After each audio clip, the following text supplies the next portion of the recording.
Breathe slowly. Let the weight of the day drift away. Close your eyes if you wish, or soften your gaze. Tonight we walk into a story whispered by the wind, carried by the rivers, and guarded by the moon. There is a village, small and quiet, where the bamboo leans in the night air, where the frogs sing by the ponds, and where the wind hums gently through the wooden eaves. Time moves slowly here. The days are stitched together by the sound of crickets, the glow of the moon, and the rustle of leaves. In this village lives an old woman. Her hair is white, like threads of moonlight. Her back is bent, as if carrying years of waiting. Her eyes, though tired, still hold a glow, soft, steady, unbroken. Each evening, as the sun falls and the sky folds into indigo, she lights a small oil lamp. She places it by the window, where its flame trembles in the breath of night. The lamp is not large, just a simple vessel, glass and brass, filled with oil. Yet the way it burns, the way it burns is unlike any other flame. It burns as though it carries a prayer, a wish, a longing. For she has a son far away, gone to the battlefield where earth and sky collide, where silence and thunder live side by side. She has not seen him for many moons, and the nights stretch long in her loneliness. But the lamp is her companion. She believes the light is a thread, stretching across rivers, across forests, across mountains, all the way to where her son wanders. She believes somehow he will see it, that the faint glow will find his weary heart, whispering, come home, my child, I am waiting." The neighbors know her ritual well. They see the lamp each night. Some smile gently, some shake their heads with pity, but none dare tell her to stop, for deep in their hearts they feel the truth. This light is more than oil and flame. It is a beacon of love. It is memory made visible. It is faith that refuses to die. And so, in the hush of night, when the world folds itself into quiet, the lamp shines on. It reflects on the bamboo leaves. It dances with the shadows of the river. It seems to merge with the stars themselves, as though the heavens bend lower to keep it company. Tonight, dear listener, we follow this light. We follow it into memory, into myth, into the gentle waves of longing. The story will not rush. It will not demand. It will move slowly, like water finding its way to the sea. And as you listen, your heart may find a rhythm, soft and steady, like the rocking of a cradle, like the hush of a lullaby. For this is not only the tale of a mother and her lamp, it is the tale of every waiting heart, every whispered prayer, every bond stretched by time and distance but never broken. The flame may tremble, but it does not fade. So rest your thoughts now. Let the story carry you. Feel the night air brush your skin. Hear the crickets weaving their endless song. See the lamp flicker in the window, its glow like a promise. A promise that no matter how far one wanders, love has a way of finding them. A promise that even in the darkest night, there will always be a light. A promise that you are not alone. And with this, we step inside, into the world of the lamp, into the heart of the waiting mother, into a story as old as the wind, as tender as the first breath of dawn. The village rests between the hills and the river, a place that seems untouched by haste. Here the bamboo grows tall, whispering secrets when the wind passes through. Their slender trunks rise into the sky, and when the moon is full, they cast shadows like strokes of ink across the earth. Children once played beneath them. Lovers carved their initials into the bark. The bamboo remembers everything. The river moves slowly, winding its way past the rice fields, carrying silt and reflections of the stars. At dusk, the surface glows with the fading sun, and at night it turns into a mirror of the heavens. Those who live nearby say the river is alive, that it sings softly to anyone who listens. that it carries the voices of ancestors. If one leans close, ear nearly brushing the water, they might hear a whisper not of this world. Everywhere life hums gently. Cicadas sing in the heat of the afternoon. Frogs croak as night descends. The soft call of an owl drifts from the forest edge. Even silence is never empty here. It is filled with the breathing of the land. Seasons turn with grace. In spring, rain falls like silver threads, tapping against the roofs, filling the ponds, feeding the roots. In summer, the air grows heavy, and the fields shimmer under the relentless sun. Autumn brings a softer wind, carrying the fragrance of ripe grain, of smoke from harvested stalks. And winter. Winter is gentle here, not harsh, but quiet. Nights lengthen, mist lingers, and the earth seems wrapped in a veil. The villagers have lived this cycle for generations. Their lives are woven with the rhythm of the soil, the tides of the river, the phases of the moon. They rise early, they work with their hands, they rest when the day leans into night. Their stories are told not in books, but in songs hummed at twilight, in folk tales passed around the hearth, in lullabies sung to restless children. And among all these threads of life, there is one house, small and humble, with walls of wood and a roof patched with care.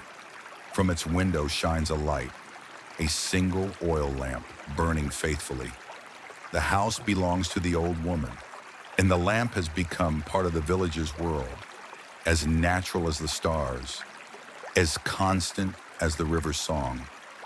Children walking home from evening play glance at it. Fishermen returning late see it from afar and know they are near safety. Young couples strolling under the moon pause for a moment, watching the glow, as though it blesses them in silence. The lamp is more than a lamp. It has grown into a symbol, though no one speaks of it openly. In a place where words are few and hearts are deep, people do not need explanations. They simply feel. They know. The air around the house carries a scent of oil and smoke, faint but enduring. The flame wavers when the night wind drifts in, but it never dies. Sometimes moths circle it, tiny, fragile wings drawn to the light. Sometimes raindrops beat against the window, but the glass shields the glow. Through storms, through heat, through endless nights of waiting, it remains. The land itself seems to bend around this ritual. The bamboo leans closer. The river carries the reflection farther. Even the stars, when they appear, seem to gather just above, as though in witness. And the mother, she moves with this world. At dawn, she rises with the mist. She sweeps the courtyard slowly, as though each leaf is sacred. She tends to her small garden, where herbs grow in clay pots, and where flowers bloom modestly. At midday, she sits in the shade, listening to the sounds of life unfolding, the distant chatter of children, the creak of carts along the path, the thrum of insects in the fields. But it is at night that her world comes alive. When shadows deepen, when silence thickens, she prepares her lamp. Her hands, though trembling with age, are precise. She fills it with oil. She trims the wick. She strikes the match gently, as though speaking to the flame. And when it catches, when the glow blooms, her eyes soften. For in that light, she sees not just fire. She sees her son's face, his smile, his childhood steps echoing in the courtyard. She sees memory made flesh. The world outside grows darker. The crickets begin their chorus. The river murmurs in the distance. The lamp answers with its steady breath. The flame becomes a second moon, close enough to touch. It casts its glow upon the bamboo, upon the roof, upon the waiting woman. And though the night stretches long, the light holds firm. Travelers who pass the village at night sometimes wonder about it. They ask the locals, "Why does she keep that lamp burning?" And the villagers answer simply, "She waits, that is all." But in their hearts, they know it is more than waiting. It is love turned into fire. It is hope that refuses to fall asleep. And so the world holds its breath around her. The bamboo sways, the river hums, the stars blink slowly above, and the lamp burns on, small but eternal, carrying with it every sigh, every memory, every dream. When the rains arrive, the lamp becomes even more striking. The storm gathers across the horizon, rolling with slow, rumbling thunder. Sheets of water fall from the heavens, striking the bamboo leaves until they shine like polished jade. The river swells, restless, its surface beaten into countless ripples. The paths turn into ribbons of mud, and the sound of rain drowns nearly everything. Yet through it all, the lamp remains. Its flame bends under the breath of the storm, its glow pressed against the glass. From the road, travelers can barely see more than a faint shimmer, like a firefly caught in the tempest. But it is enough. That faint shimmer reminds them there is warmth nearby, a home, a story still unfolding. And when the storm passes, the village glistens. Leaves drip silver. The soil exhales a fragrance of life renewed. The moon returns, pale and fragile, behind drifting clouds. And the lamp, never extinguished, continues to burn, as though mocking the storm, as though promising, I will not die. In summer nights, when the air is thick with heat, the glow takes on a different life. Fireflies rise from the grass, blinking like tiny stars pulled down to earth. They circle the lamp as though in reverence, as though recognizing one of their own. Children who cannot sleep sneak out to watch them, their bare feet padding across the courtyard. They count the fireflies, whispering wishes, until their mothers call them back. Still, their eyes linger on the lamp, glowing steady in the night, a comfort older than their years. Autumn wraps the world in quiet gold. The rice fields sway, heavy with promise. The evenings arrive sooner, carrying a chill that sharpens the air. Villagers gather their harvest, stack their grains, and smoke drifts from threshing fires. The old woman walks slower then, her breath faint in the cooling wind, her shawl wrapped tight. Yet the lamp burns brighter, as though compensating for the fading sun. Its reflection shimmers in the harvested ponds, and fishermen whisper prayers as they set out, believing the light keeps misfortune away. Winter, though gentle here, carries its own hush. Mist drapes the fields, softening every edge. The bamboo turns still, as if in meditation. The river moves quieter, its voice lowered to a murmur. Nights are long, stretching like silken cloth across the land. It is then that the lamp feels most necessary. The flame is no longer just memory. It becomes warmth itself, a heart beating against the chill. The villagers pass by, wrapped in cloaks, their breasts white in the air. They see the glow at her window, and for a moment, the cold seems less sharp. Some whisper blessings as they pass. Others bow their heads, offering silent prayers for her son. None speak it aloud, but all feel it. The lamp belongs not only to the woman, it belongs to them all. It is the village's heart, burning quietly, night after night. Above it all, the stars keep their vigil. On clear nights, the sky opens wide, filled with constellations that seem close enough to touch. Some villagers say the stars lean lower above the old woman's house. They say the lamp is in conversation with the heavens, a flame on earth speaking to the eternal fires above.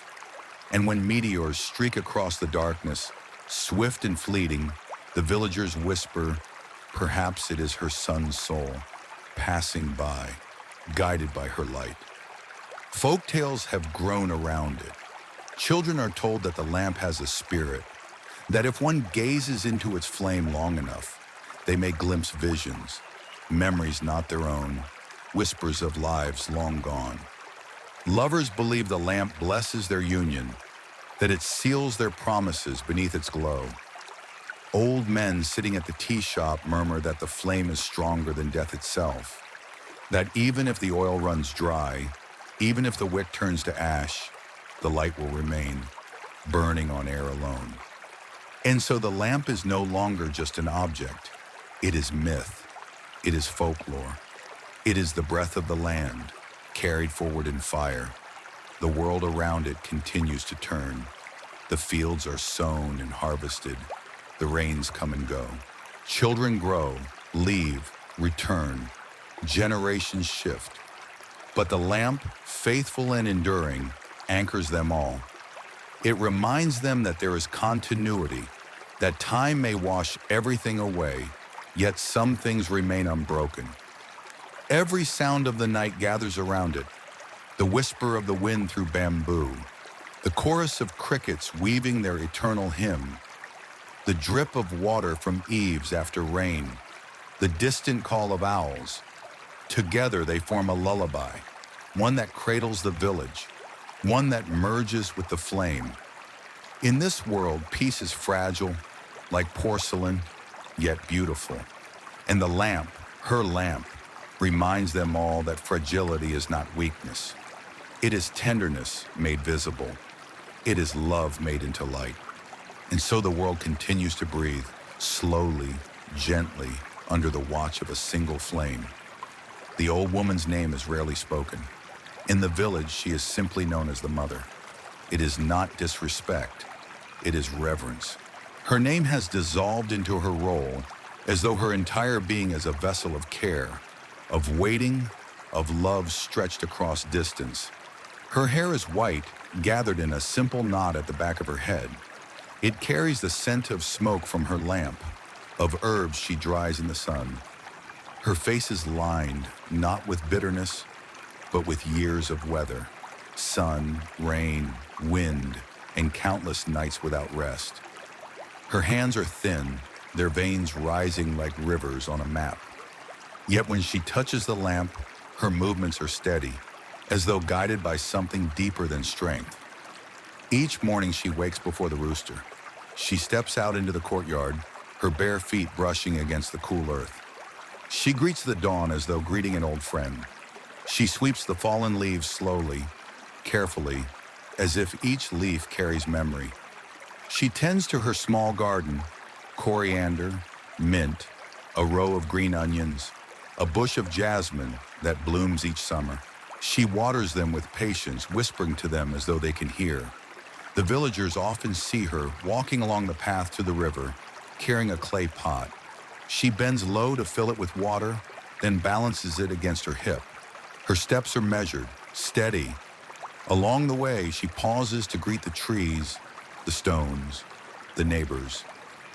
Children run past her, their laughter scattering into the air, and she smiles, though her eyes soften with something deeper, an echo of the days when her own child's laughter filled her yard.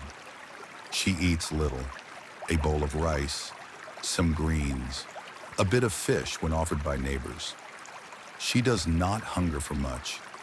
Her true nourishment seems to come from ritual, from tending the flame, from the act of waiting itself. But within her, beneath the calm of her days, is a heart woven with memories. She remembers her son as a boy, chasing dragonflies along the riverbank, his legs splashing in the shallow water. She remembers sewing his clothes, her needle moving with care while he slept beside her, his small hand curled into hers. She remembers his laughter, sudden and full, ringing like bells through the house. The war took him away. He was young, strong, filled with a fire that made him restless in the quiet of the village. He believed in duty, in protecting the land, in carrying the burden of generations. When he left, he promised her, "I will return. The nights will not be many. Keep the lamp lit, and I will find my way home." And so she keeps it lit, night after night, moon after moon, year after year. Her neighbors whisper, "Perhaps he will not return. Perhaps the earth has claimed him." But she does not let these words take root in her. She listens to her own heart, and her heart says, "Keep the flame alive." At times she feels him near, in the rustle of bamboo, in the ripple of water, in the sudden call of a bird at dusk. She closes her eyes then, and she can almost hear his footsteps in the courtyard, almost hear him call out, "Mother, I'm home." The illusion fades, but she does not despair. Instead, she smiles, as though the very act of remembering keeps him alive. She is not without loneliness. Nights are long, and silence can weigh heavy. She sits beside the lamp, her hands folded in her lap, listening to the crickets. Sometimes she hums an old song, her voice thin but steady. Sometimes she speaks softly into the room, words carried not to any ear present, but to the air, to the unseen. "Are you warm enough? Have you eaten? Do you still remember the sound of my voice?" Her dreams are filled with him. At times she dreams of his childhood. At times she dreams of his return, older, tired, but alive. And sometimes she dreams of nothing at all, only a light stretching across the dark, endless and steady, a mirror of her lamp. She wakes from these dreams calm, as though reassured by forces beyond her understanding. Though her body has grown frail, her spirit is unbroken. The villagers notice it. They see how her back bends, yet her gaze never falters. They see how her hands tremble, yet her flame remains steady. They see how she grows older, yet her waiting does not weaken. And so they begin to treat her with quiet reverence. Children bow their heads when passing her. Young women bring her herbs. Old men include her in their prayers. She has become not just a mother to her son, but a mother to them all, a symbol of love that does not surrender. Sometimes she tells stories. Children gather at her feet, restless at first, but soon stilled by the cadence of her voice. She speaks of the old days, of the river's spirit, of the bamboo that once danced with the wind. She speaks of the moon, how it follows them like a guardian. She tells them that light is never truly gone. It only changes form. Her stories are not grand. They are simple, quiet, threaded with tenderness. But in her voice, they become sacred. And when the children leave, when the night grows still again, she returns to her lamp, always to her lamp. For in that flame, she sees her son, but she also sees herself. She sees her devotion made visible. She sees the bond between mother and child, stretched but unbroken. She sees love turned into eternity. Her neighbors sometimes wonder how long she can continue. Her body grows thinner, her steps slower, but the lamp never falters. And as long as it burns, they believe she will endure. And so she remains, fragile as a reed, strong as stone, a mother waiting, a flame alive, a heart eternal. The nights carry memory, not only for the old woman, but for the land itself. The earth remembers the thunder of footsteps, the clash of metal, the silence that follows. The river remembers the weight of bodies, the stains of blood, the prayers whispered into its current. The bamboo remembers the trembling of the ground when cannons roared beyond the hills. And the mother, she remembers most of all. Her son's departure was both sudden and slow. The decision had grown like a seed within him, watered by the voices of neighbors, by the songs of duty, by the restless fire in his own chest. When the call came, he was already leaning toward it, as though the war had been waiting for him, calling him by name. She remembers the morning he left. The mist was still heavy, the earth damp with dew. He stood tall in the courtyard, his bag slung across his back, his eyes bright with conviction.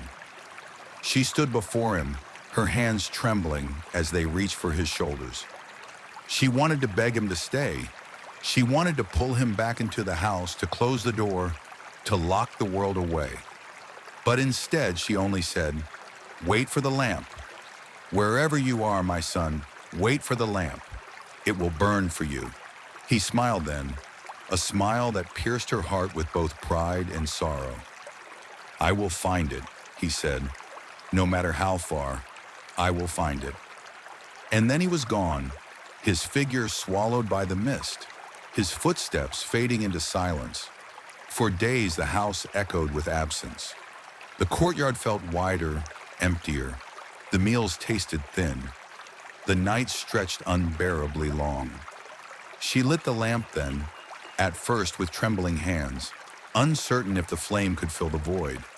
But when the light glowed against the window, she felt something stir, a thread, invisible yet strong, stretching out into the darkness where her son walked. The war did not touch the village at first. It was distant thunder, distant smoke. The villagers whispered, but their fields remained green, their nights calm. But slowly the echoes grew closer. Soldiers passed through, leaving footprints and warnings. The river carried fragments of broken helmets. The wind brought news of battles far away. And sometimes, very late at night, the ground itself seemed to hum with unrest, as though the earth was uneasy. She began to dream differently. In her sleep, she saw flashes, her son running through tall grass, his breath heavy. She saw the glint of steel, the blur of faces she did not know. She saw a river not their own, swollen and fierce, trying to swallow voices. She woke from these dreams gasping, clutching her chest, but the lamp always steadied her. Its glow told her, he is still alive. The flame has not gone out, yet memory has a way of bleeding into the present.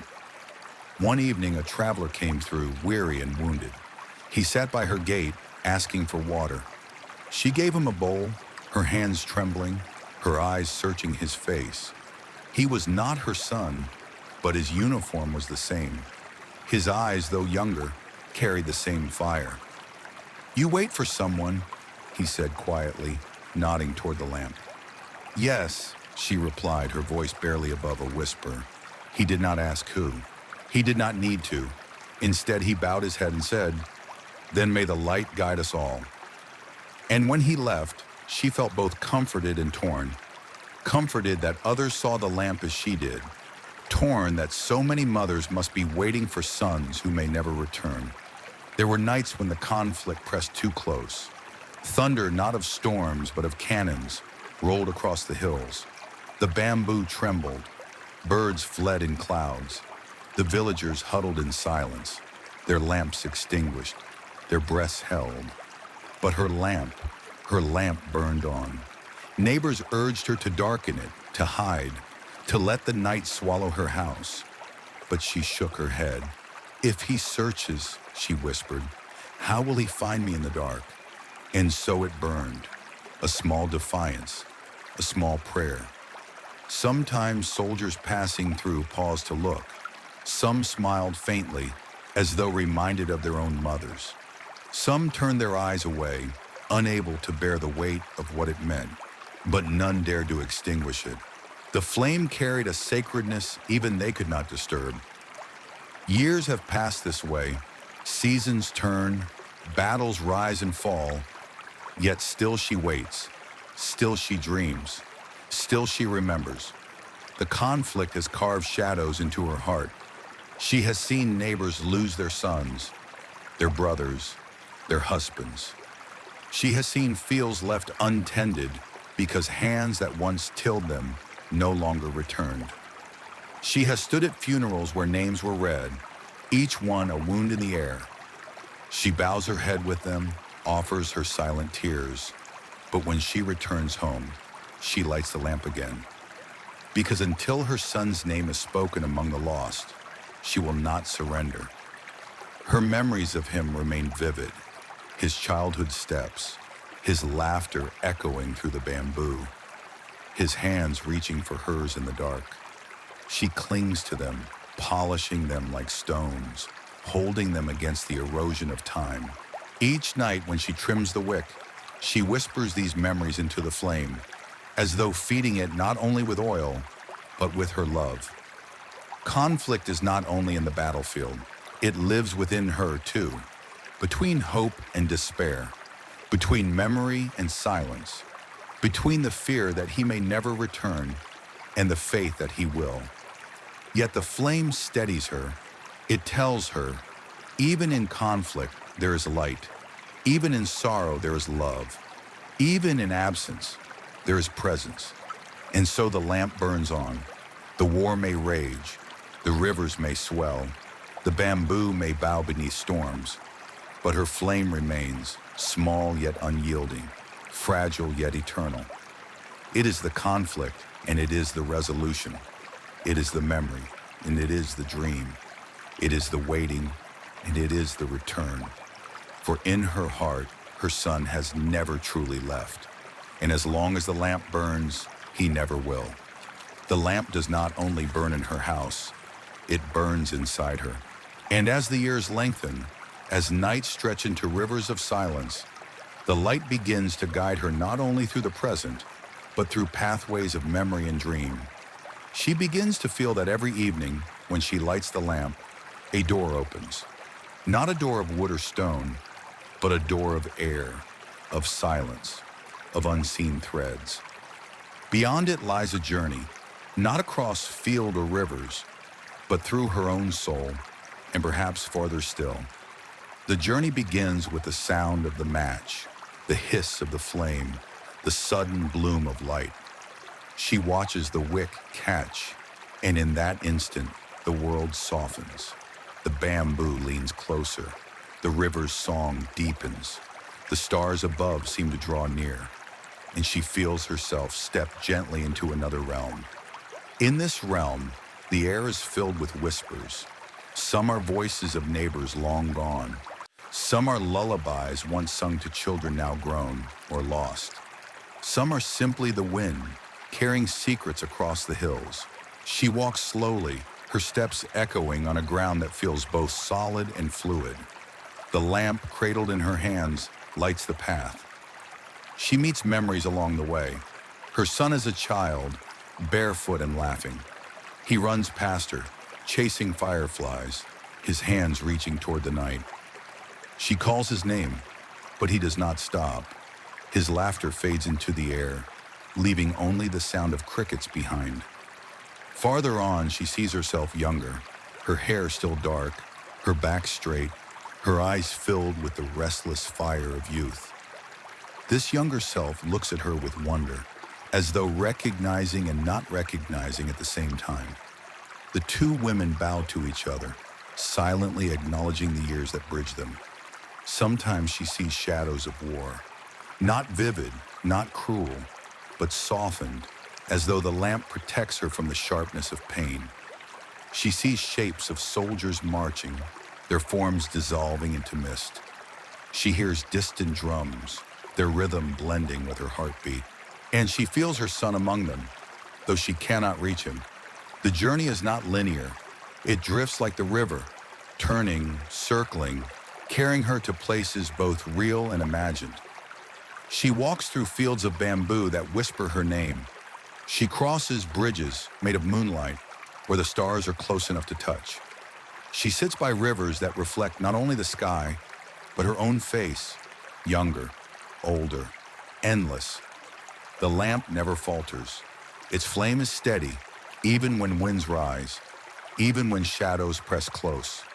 It becomes her companion, her compass, her guardian. Without it, she feels she would dissolve into the mist. With it, she feels whole, even in the presence of loss. And as she journeys night after night, she begins to understand. The waiting itself is a path. It is not emptiness. It is movement.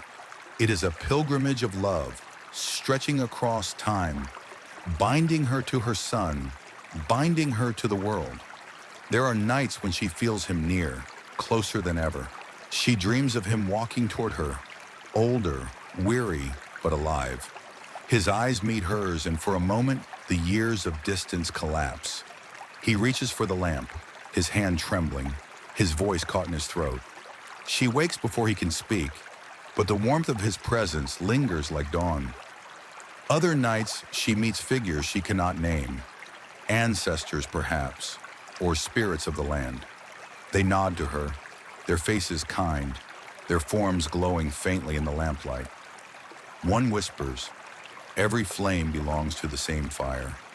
Another says, Waiting is not silence. Waiting is prayer. She bows to them, carrying their words into her waking heart. Her journey is not without sorrow. There are nights when the path is heavy, when the shadows feel endless, when the flame flickers and her chest tightens with fear. She kneels then, shielding the lamp with her hands, whispering, "Do not leave me. Do not leave him." And each time the flame steadies, as though answering her plea. Through this journey she changes. The villagers notice. Though her body grows frailer, her presence deepens. When she looks at them, it is as though she sees not only who they are, but who they were and who they might become. Children feel calmed in her gaze. Elders find comfort in her silence. Even strangers sense it, that this woman carries something beyond herself, something gathered from the path she walks each night. She begins to tell different stories not only of rivers and moons, but of journeys unseen. She speaks of bridges made of light. She speaks of voices that are never lost, only transformed. She tells children that when they feel lonely, they should light a small flame, and the flame will listen. She tells young couples that their love is like oil in a lamp. It must be tended, refilled, protected, but when cared for, it will shine brighter than the stars. Her journey becomes the village's journey. Though none walk it as she does, they feel it through her presence, through the lamp's steady glow. They begin to see their own lives reflected in the flame, their losses, their hopes, their quiet endurance. And slowly the lamp becomes not only her prayer, but theirs. She walks this path night after night until the line between waking and dreaming blurs.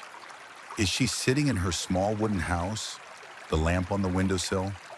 Or is she walking through fields of silver grass, guided by stars? Both feel true. Both feel necessary. For her journey is not about arriving, it is about continuing. And so she continues, step by step, night by night, flame by flame. Her waiting is not stillness. It is motion, carried gently forward by the lamp. It is a river that flows not to the sea, but into eternity. And though her son has not yet returned, she feels him with her on this path, not as absence, but as presence unseen. Each flicker of the flame is his breath. Each whisper of bamboo is his voice. Each reflection in the river is his face. Her journey is his journey. Her lamp is his lamp.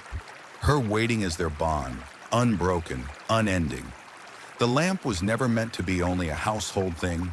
It was not simply wick and oil, glass and flame. As nights turned into seasons and seasons into years, it began to grow beyond itself. Villagers whispered that it never seemed to burn out, even when oil was scarce. Some said they saw the flame even through heavy rain, steady as if the storm itself bowed before it. Children claimed that when they stood near the window at night, they could hear the lamp humming softly, like a lullaby, though no one else in the house was singing. At first, they thought it was imagination, but imagination, too, is a kind of truth. And the more they watched, the more they began to believe. The lamp was not just waiting, it was becoming. One evening, as the moon rose full over the river, the old woman noticed something new. The flame inside the lamp flickered, not with weakness, but with rhythm. It pulsed like a heartbeat. Each glow seemed to breathe, in and out, as though the lamp had become alive. She held it close and whispered, "Is it you, my child?" The flame leaned as if in answer. From that night on, she was no longer alone in her vigil. The lamp had become a companion in the truest sense. When she spoke, it seemed to listen. When she wept, the flame swayed gently, as though consoling her. When she fell asleep in her chair, the flame guarded her, casting soft circles of light that no shadow dared to cross. The villagers began to gather quietly outside her house. They came not to disturb, but to share. Lovers whispered vows beneath the lamplight, believing it would bless them with endurance. Mothers carried sick children to the window, hoping the flame would watch over them. Old men bowed their heads, murmuring names of the departed, certain that the lamp would carry their prayers to the unseen. And slowly the lamp's meaning deepened. It was no longer just a mother waiting for her son. It was every waiting, every absence, every heart that longed. The lamp became the village's star, and when they spoke of it, they did not say, her lamp. They said, our lamp. Legends began to weave themselves around it. Some said that the lamp was touched by the river god, who pitied the mother's grief and gave her flame that could never fail. Others believed it was the child's spirit itself, returned not in body but in fire, to comfort her until the end of her days. Children told each other that if you stared long enough into the flame, you could see faces. Faces of loved ones lost, glowing gently in the light. The woman herself never claimed anything. She simply lit the lamp, night after night, as she always had. Yet she felt the change. She felt the presence that grew stronger each evening. It was not just her son, it was all sons, all daughters, all who had left and not returned. The flame was vast, larger than her grief, larger than her village, as wide as the sky itself. One stormy night, when winds roared and rain lashed like whips, the villagers feared the lamp would finally fall. They hurried to her house carrying cloths, boards, anything to shield it. But when they arrived, they stopped in awe.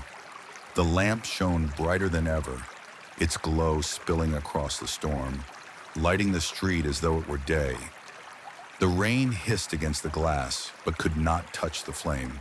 The villagers knelt, their wet hair plastered to their faces, their hands trembling. They knew then, this was no ordinary light. From that day forward, they tended the lamp with her. When her hands grew weak, young ones filled the oil. When her eyes grew dim, others watched beside her. The lamp had ceased to be one woman's act of devotion. It had become the devotion of a people. And with this, the old woman felt peace settle in her bones. Not the peace of answers, but the peace of knowing that her waiting was not in vain. She had given her son's absence shape, had turned it into light that could guide others. She had transformed grief into symbol, love into eternity. Her son had not returned, yet his presence was everywhere. Every flicker was his laughter. Every steady glow was his promise. Every reflection in the oil was his gaze. And the villagers carried that flame into their own lives. They built small lamps of their own, lighting them in times of hardship. They carried tiny flames to weddings, to births, to funerals, letting the glow remind them of the bond between the living and the departed. The lamp had multiplied, spreading its warmth across the land. The river carried stories of it downstream. Other villages heard whispers of a flame that never died, of a mother whose love defied time. Travelers came walking softly into the night just to see the glow. Some wept, some prayed, some simply stood, silent, breathing in the stillness. In time, the lamp became myth. But myth, too, is a form of truth. And in myth, the flame grew eternal. Children born long after the war asked, "Is it real?" Their elders smiled and said, "Come, see for yourself." And when they did, standing before the gentle glow, the children felt something stir within them, something beyond proof, beyond reason, a tenderness, a belonging, a reminder that no one is ever truly gone, so long as they are remembered. The woman grew older still, her hair white as the moonlight, her hands fragile as dry leaves. Yet each night she lit the lamp with the same care as the first. She bowed before it, whispered to it, smiled into its glow. And when sleep claimed her, the lamp continued, guarding the silence. At last, when her time came, the villagers found her seated peacefully, the lamp burning beside her. Her face was calm, her lips curved in the faintest smile, as though she had finally heard the footsteps she had waited for.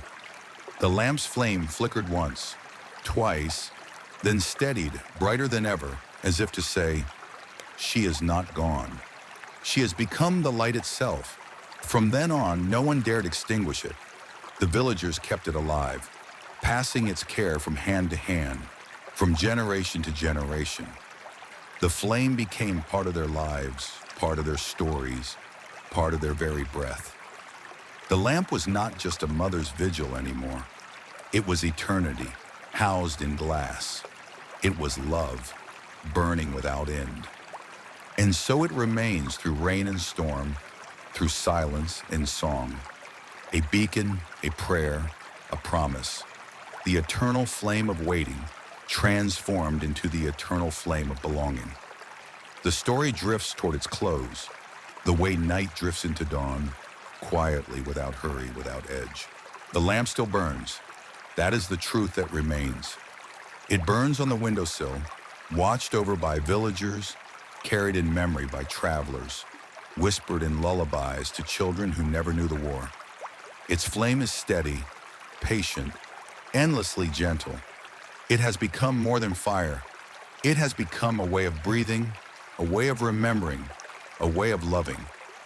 And somewhere in the spaces between silence and song, the old woman's spirit lingers, not as a shadow, not as a ghost, but as warmth itself. In the hush of bamboo at night, you may feel her presence. In the sigh of the river under the moon, you may hear her whisper. In the glow of every small flame, lit in hope or grief, you may find her waiting still, not with sorrow, but with peace. The lamp is no longer a question, no longer a plea. It is an answer, a quiet one, but an answer all the same. It says, love does not vanish. It says, waiting is also belonging. It says, even in the darkest nights, a single light is enough. And so, the story of the mother and her lamp is not one of loss, but of transformation. Grief became devotion. Devotion became symbol. Symbol became eternity. The sun may never have returned in flesh, but he returned in flame, in memory, in the lives touched by the light that never failed. Now, as you listen, let the image of that lamp settle gently inside you. Picture it glowing, steady, soft, like a star you can hold in your hands. Let its rhythm slow your breath. Let its warmth ease the weight you carry. Outside your own window, there may be wind or rain or silence. But within you, the lamp can burn. It can guide you through the quiet hours, reminding you that you are never truly alone. Somewhere, someone waits for you. Somewhere, someone remembers you. And even if the night feels endless, dawn is always promised. The story ends, but the flame continues. It continues in you. It continues in every heart that listens. May you carry it into your sleep tonight. May it soften your dreams, steady your breathing, guard your rest. May you wake with peace, with gentleness, with the certainty that love, once lit, never dies. Good night, dear listener. Good night, dreamer. Good night, child of the endless lamp. Sleep well, sleep safely, sleep in light. For a moment, he closed his eyes and imagined she was there, standing on the opposite bank, smiling at him. The vision was so vivid he nearly called out, but when he opened his eyes, only water flowed. Still he smiled, for even an echo of her presence was enough. The others noticed his quietness, but they did not question it. Each man carried his own silence, his own burdens. Yet sometimes in the dim glow of fire, one would ask him to tell a story. He always chose the same kind.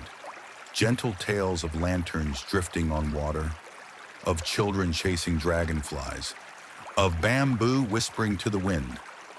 The men listened, their eyes distant, as if those stories unlocked memories buried deep within. When the tales ended, the silence that followed was softer, no longer heavy with despair, but tinged with longing, with a reminder of why they endured. Seasons shifted, though the march did not end. Heat pressed down, then rains returned, then cold winds bit at their skin. Through it all, the young man's thoughts remained anchored to home. He pictured his sister growing taller, his mother's hair streaked with silver, his father's hand still steady upon the plow. He pictured the girl by the river, waiting with lanterns in her hands, each flame a signal across distance.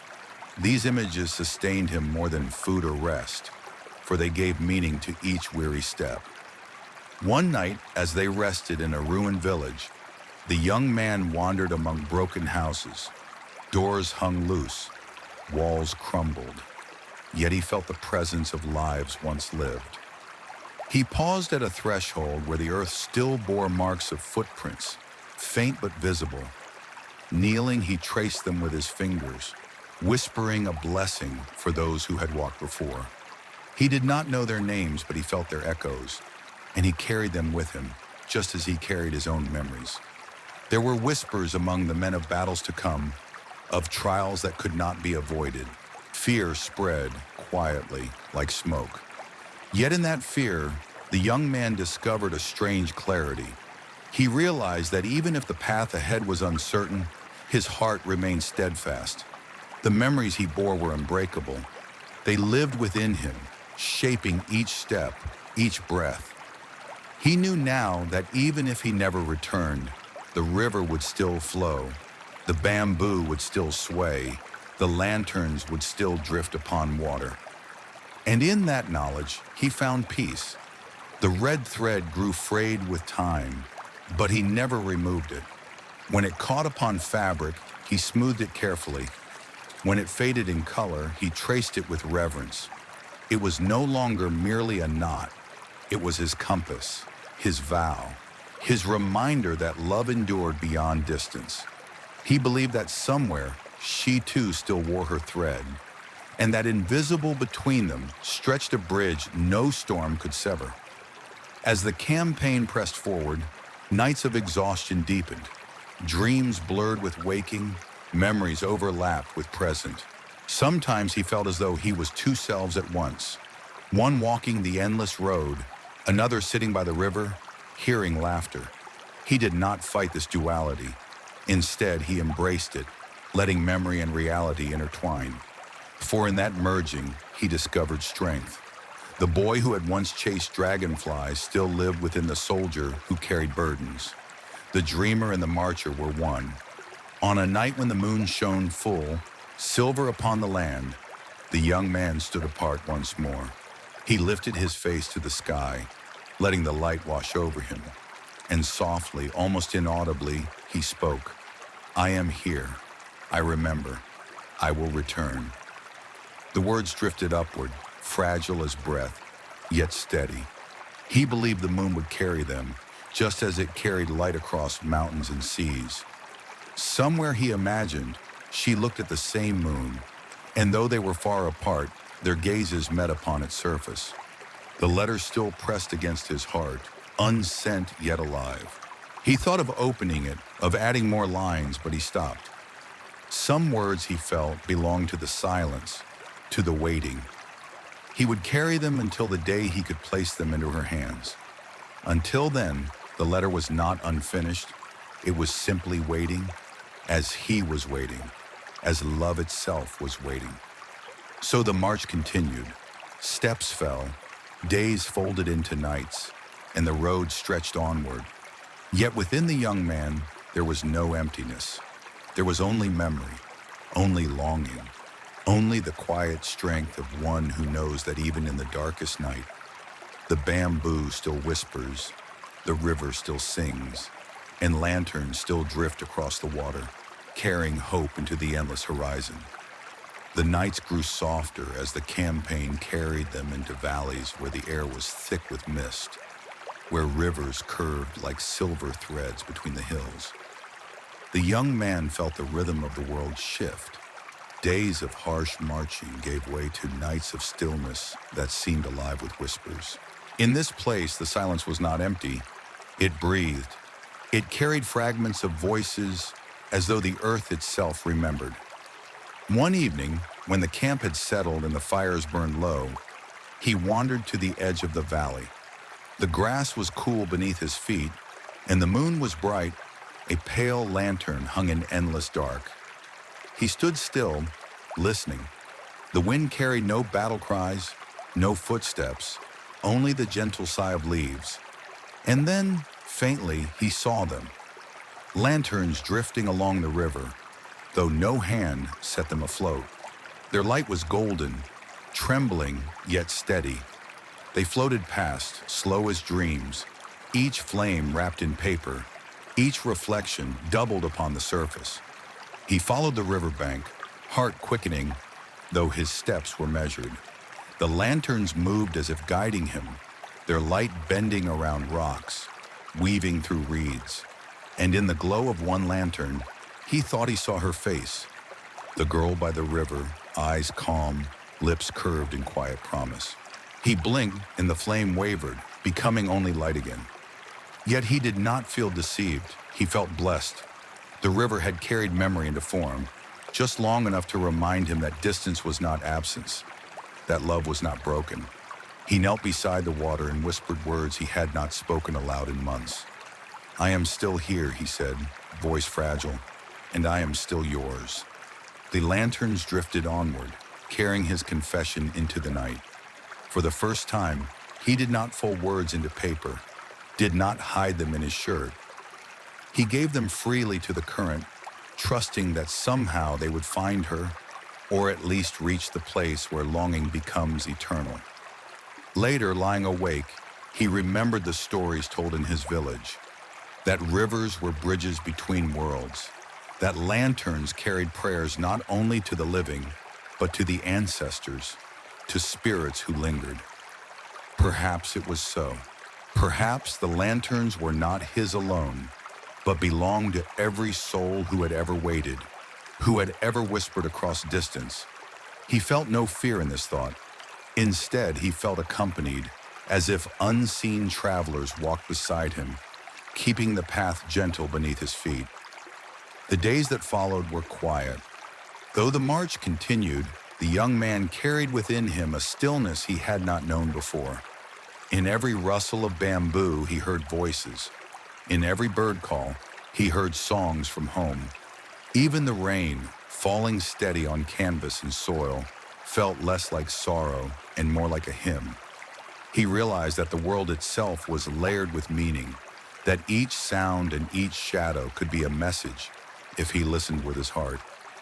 One dawn, when mist cloaked the hills, he saw a field of flowers blooming where none had been before. They were small, pale blossoms, their petals opening toward the sky.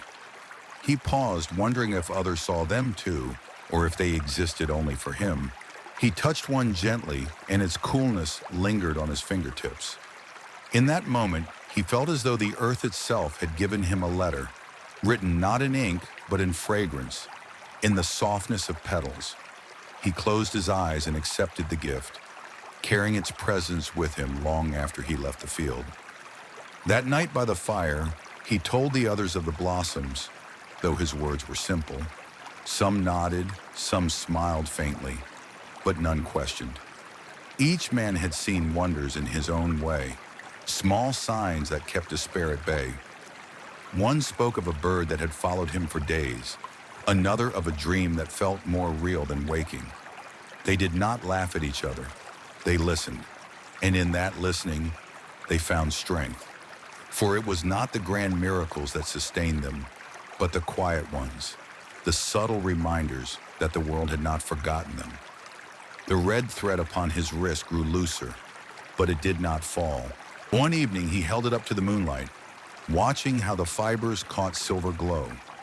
He thought of how threads, when woven together, formed cloth strong enough to shelter, strong enough to endure. Alone, each thread was fragile, but together they became lasting. He believed his life was the same, fragile alone, yet woven into something greater when joined with others, with his family, his village, his beloved. The thread was not only his vow, it was part of a tapestry unseen, stretched across time and space. Dreams began to visit him differently, no longer filled with wandering or endless roads. They came as gatherings. He saw his village beneath lantern light, saw his father sitting by the doorway, saw his mother's hands weaving baskets, saw his sister laughing, chasing dragonflies, and always at the river's edge, he saw her. Sometimes she spoke, though he could never recall the words upon waking, but he remembered her expression, calm, patient, filled with trust. He began to believe these dreams were not simply memory, but visits, moments when longing bridged the gap, when their souls touched despite the miles. One evening, as he sat apart from the others, he heard a sound that stilled him. It was faint, like a flute carried by the wind, notes rising and falling, delicate as silk. He looked, but no musician stood nearby. The sound came from nowhere and everywhere, weaving between trees, settling upon his shoulders. He closed his eyes and let it wash over him. Each note felt like a drop of water, cleansing weariness, softening sorrow. When the music faded, silence did not feel empty but full, as though the last note still lingered, unseen but present.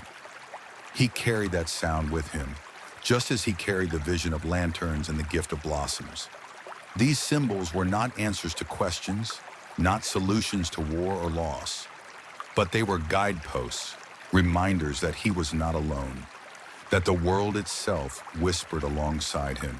He began to understand that the journey was less about returning and more about remembering who he was, where he came from, and what he loved.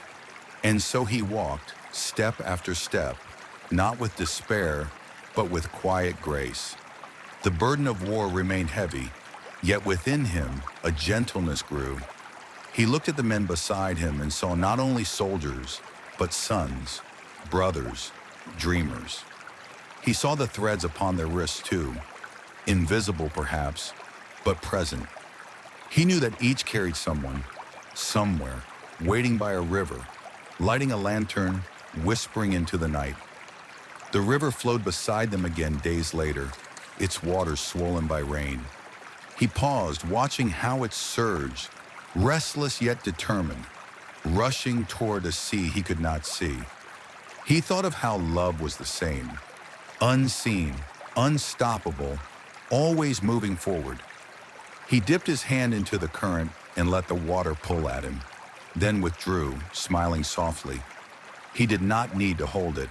It was enough to feel its strength, to know it moved toward her, carrying fragments of him with every wave. That night, he added no new words to his letter. He held it close, let his heart speak without ink, and felt certain that it was heard. Somewhere lanterns were drifting, somewhere blossoms were opening, somewhere a flute was playing upon the wind, and somewhere, by the river of his home, she was waiting, her red thread intact, her eyes lifted to the same moon. The valley deepened as days unfolded, and the young man found himself dwelling not only in the march of footsteps, but in the rhythm of symbols that returned again and again, like waves against the shore. The lanterns, the blossoms, the flute carried by unseen breath. Each appeared, then vanished, then appeared again in memory, as if reminding him that the world was woven from repetitions, that meaning came not from single notes, but from their echo. One night, clouds parted to reveal a moon so luminous it seemed carved from polished bone. Its light touched the land with a tenderness that no fire could mimic. The young man sat alone on a stone, the letter against his chest, the red thread gleaming faintly. He thought of how the moon was the same moon that shone upon his village, upon the river, upon her. No matter the distance, its light traveled without hesitation, a silent messenger that asked for nothing in return. He lifted his hand toward it, fingers trembling, and whispered, "Carry me." As he whispered, the breeze stirred. Bamboo nearby bent gently, whispering as though answering. He listened closely. The sound was not only wind, it was memory, it was story. It was the voice of his grandmother who once told tales of bamboo groves, that held the breath of spirits. The stalks leaned toward each other, tapping softly, and in that rhythm, he heard comfort. It was as though the world conspired to assure him that nothing was lost, that every sound was a thread leading him back to love. The men noticed how he carried himself differently, yet they said nothing.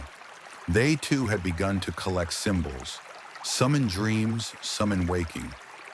Each man's silence was filled not with emptiness, but with private visions. A bird alighting on a branch, a patch of sunlight breaking through storm clouds, a familiar fragrance in an unfamiliar place. These signs became a language, one not spoken aloud yet understood deeply. The young man began to think of his letter not as unfinished, but as living. Each day, each night, the world added lines to it. Lines written in lantern light, in petals and whispers of bamboo.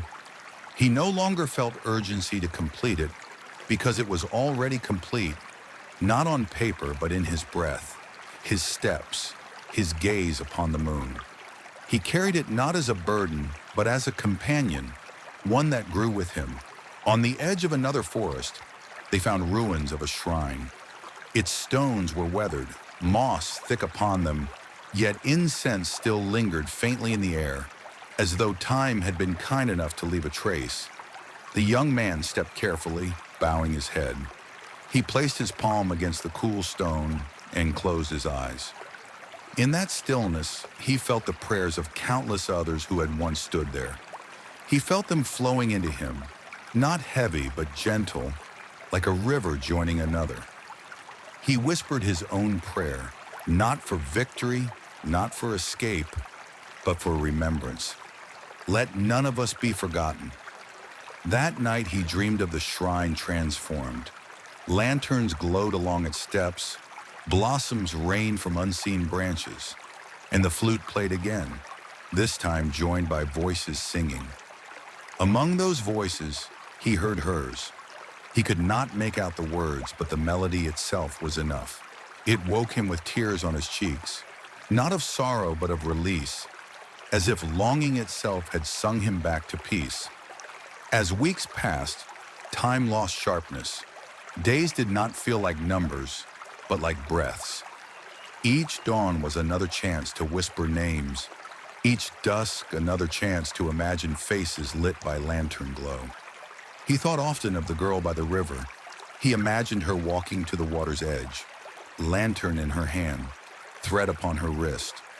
He imagined her releasing the flame, watching it drift away, trusting the current to carry it toward him. This image sustained him more than food, more than rest. It was love distilled into symbol, fragile yet eternal. During one rain-heavy night, thunder rolling across hills, he sat within his tent and listened. Each drop upon the canvas sounded like a fingertip. He closed his eyes and heard not rain, but tapping, as though someone wrote upon the roof in code. He smiled faintly, imagining it was her, sending messages through storm, reminding him that even the fiercest sky could carry tenderness. The thought lulled him, and he drifted into sleep with the rhythm of rain as his lullaby. In another village along the march, he came across a well. Its stones were cracked, but the water within reflected the sky perfectly. He leaned over and saw his face blurred, but beside it, for a moment, another face shimmered, hers. He did not gasp or reach. He only watched, knowing that reflections were gifts, fleeting and precious. He lowered his hand, touched the surface, and when the ripples faded, the water returned to emptiness. Yet within that emptiness was fullness, for he carried the vision within him. The men too began to gather around such symbols. They spoke less of battles ahead and more of moments that reminded them of home. Around the fire, they shared softly, almost shyly, of dreams and signs. Each story was like a lantern lifted into night, fragile yet bright. Together they formed a constellation of hope, small flames holding back vast darkness. One evening, as stars pierced the sky like scattered seeds, the young man lay on his back, letter upon his chest, and imagined the stars themselves were lanterns drifting in an infinite river. He imagined each star carried a soul, a memory, a promise. He wondered if one belonged to him, if one belonged to her, and if they were placed side by side. He smiled, eyes closing, trusting the universe to weave its tapestry without need of his understanding. The thread upon his wrist thinned further, but he did not fear its breaking. He knew that even if it unraveled, its memory would remain. A thread could vanish, but the vow it held was indestructible. He touched it gently, whispering, "You live here," pressing his palm against his heart.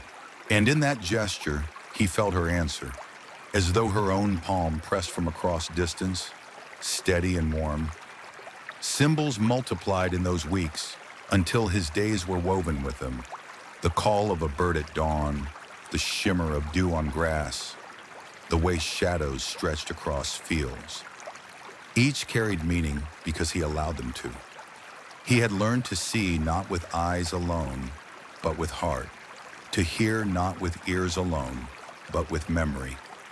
The world had become a companion, speaking to him gently, guiding him with signs too subtle for those who rushed, but clear for those who listened. In this way, the young man discovered a kind of peace, not the peace of silence after battle, but the peace of knowing he belonged to something larger. Family, love, memory, the world itself. His letter remained folded, but he no longer feared it would remain unread. For he understood now, the letter was not only for her, it was for the river, the bamboo, the moon, the blossoms, the lanterns. It was for every silence that held meaning, for every wind that carried whispers. Even if she never touched the paper, she had already received every word, carried across distance by the symbols that bound them. And so, as another night settled, the young man sat beneath the moon once more. Lanterns flickered faintly along the river, blossoms trembled in the breeze, bamboo whispered, and the flute of memory drifted through the air. He closed his eyes and let it all gather within him, not as fragments, but as one whole. The world itself was his letter, written in endless lines, folded not in paper but in time. And in that realization, he smiled, knowing that nothing was lost, nothing forgotten, nothing ever truly alone. The journey of words, of silence, of symbols had stretched long. Yet as all journeys do, it arrived at its resting place. The young man, with his folded letter close to his chest, no longer wondered whether it would reach her hands. He understood that love had already traveled farther than paper, farther than roads, carried by moonlight, by river currents, by the soft breath of wind. One evening, as dusk fell tenderly upon the land, he paused by a grove of bamboo. Their tall stalks swayed slowly, whispering in voices as old as earth. He closed his eyes, listening to their language. The sound was not sorrowful, not fearful, but steady, like the pulse of the world itself. And he realized he too was part of this steady rhythm. His steps, his breath, his dreams, all were threads in a vast weaving. He lifted his face to the sky. Stars began to appear, one by one, like lanterns lit across an infinite river. Each star was a prayer, each light a promise. Somewhere he felt her eyes lifted to the same sky. Somewhere her lantern drifted across the same water. And though they remained apart, their gazes met in that great mirror above. He touched the thread upon his wrist. It had thinned, yes, but it endured. And even if one day it faded completely, the vow would not. For vows live not in thread nor in ink, but in the heart. He smiled softly, whispering into the night, "I am yours and you are mine, across distance, across silence, across time." The bamboo answered with its gentle song, and the river nearby carried the words onward. The letter, still folded, remained close. Yet he no longer felt the weight of unfinished words. He knew now that a letter is never truly unfinished, For love writes itself endlessly in footsteps, in dreams, in every quiet act of remembrance. The paper held only one part, the world held the rest, and the world he felt would always carry it safely. So the young man rested. He lay upon the earth, his body weary, but his heart serene. The night wrapped around him not as darkness, but as comfort, as if the sky itself became a blanket. Stars shimmered like distant fires, the moon a guardian lantern. He let his eyes grow heavy, let his breath slow, let the symbols of his journey gather gently around him. And in that stillness, he dreamed once more. Not of marching, not of loss, but of home. He saw the river calm beneath the moon. He saw lanterns drifting, their flames steady. He saw his family by the doorway, waiting. He saw her by the water's edge, her eyes filled with quiet joy. In the dream, he walked toward her, and she reached out her hand. The thread upon her wrist was bright, unbroken, and when their hands touched, both threads glowed as one. The dream did not end in farewell. It ended in stillness, in peace, in the embrace of love that endured all distance. And even as dawn crept upon the horizon, the dream lingered, like a lantern's flame refusing to fade. And now, dear listener, the story rests. It has carried you across rivers, beneath moonlight, through whispers of bamboo and drifting lanterns. It has carried you through silence into memory, through longing into peace. Let it settle within you as night settles upon the earth. Let the gentle rhythm of wind and water cradle you. May your own dreams be filled with lantern light. May the stars above remind you that love endures across distance. May every whisper of wind tell you that you are not alone. And now close your eyes. Let the world grow soft around you. Breathe slowly, like waves upon the shore. Rest gently as the young man rests, as the river flows, as the moon keeps watch. Good night, traveler of dreams. Good night, keeper of lanterns. Good night.